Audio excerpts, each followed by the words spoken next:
నిన్న ఆయన ఏదో మాట్లాడాడు, ఈ రైతు సమన్వయ సమితులు చెక్కులు బాగా వంచడం, ఇక మనం బాగా పనిచేసి రాని. నేను అడుగుతున్న కేసీఆర్, నువ్వు ఎప్పుడైతే రైతు బంధు పథకంలో చెక్కులు వంచడం మొదలు పెట్టినావో తెల్లారి నుంచే బీర్ల విస్కీల ధరలు అడ్డగోలుగా పెంచిండా? ఇంత దుర్మార్గుడు ఎవడని ఉంటాడా అనే ఓ ప్రెస్ ఆయన అడిగిందంట. అదేవిసారి ఈ చేత్తో ఇచ్చినట్టు ఇస్తూ ఆ చేత్తో గుంజుకోబట్టి గిదేంది గింతగానం పెంచినామని ఉంచుతానే, నేను ఉంచుతానా వాళ్ళ దగ్గర? అదునయ్య లోపల పదును పెట్టి మొత్తం అంతా లాగనికనే కదా మందు ధరలు పెంచిందంటే.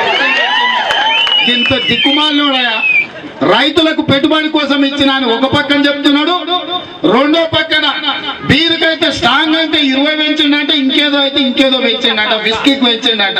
బీర్ల బరండీల ధరలు పెంచి ఇవాళ బియ్యం ధర తగ్గించిన ఉచితంగా కరెంట్ ఇస్తున్నా అంటున్నాడు. ఇవాళ నేను అడుగుతున్నా ఈ రాష్ట్ర ముఖ్యమంత్రిని, ఇంకోటి చెప్పింది ఇవాళ పేపర్లో మళ్ళీ చూసిన, 5 లక్షలు ఇస్తాడట. ఎందుక సస్తి ఇస్తాడట. అసలు చెప్పుతో కొట్టాలి, చేతితో కాదు.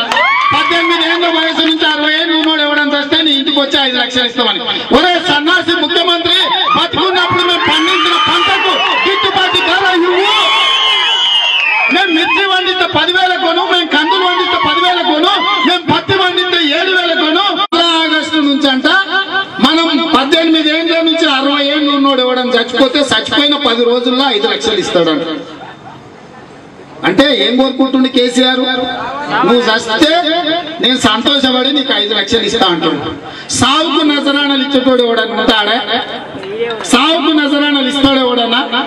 సావు బతుకుల మధ్యలుంటే బతికేనికి ఆరోగ్యశ్రీ పెట్టాం మేము. ఎండకుండా వానకు నడవకుండా ఉండేదిక ఇందిరమ్మ ఇల్లు ఇచ్చినాం మేము. ఆ అర్ధరాత్రి పూట ఆపద వస్తే ఎక్కించుకపోనిక ఊర్లో కారు లెక్క పాము గడుతాను, తేలు గడుతాను, దవాఖానకు పోనిక కష్టమైతే 104, 108 అంబులెన్సులు ఇచ్చినాం మేము.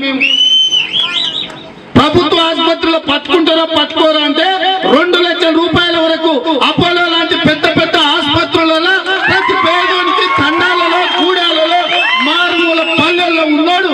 ప్రభుత్వ దవాఖాన కాదు, అపోలో లాంటి దవాఖానలలో దొరలు, పెద్ద పెద్ద రెడ్లు పోయే దవాఖానలకు లంబడోళ్లను, గిరిజనులను, మాదిగలను, మాలమిత్రులను, బలైన వర్గాలు వెళ్ళి 2 లక్షల రూపాయలు బాజాప్తా ఏమి చెప్పొచ్చినా వైద్యం చేయించుకోనికి కాంగ్రెస్ పార్టీ బతుకుండడానికి ఆరోగ్యశ్రీ ఇచ్చినమయ్యా. మన బతుకులు బాగుపడడానికే ఓనమాల నుంచి పీజీల వరకు చదువుకోవడానికి ఫీజు రీఎంబర్స్మెంట్. ఏంటండి వీడియో నచ్చిందా? అయితే ఓ లైక్ వేసుకోండి, లేదంటే ఓ కామెంట్ చేయండి. ఎప్పటికప్పుడు మా వీడియోస్ చూడాలంటే సబ్స్క్రైబ్ చేసుకోండి.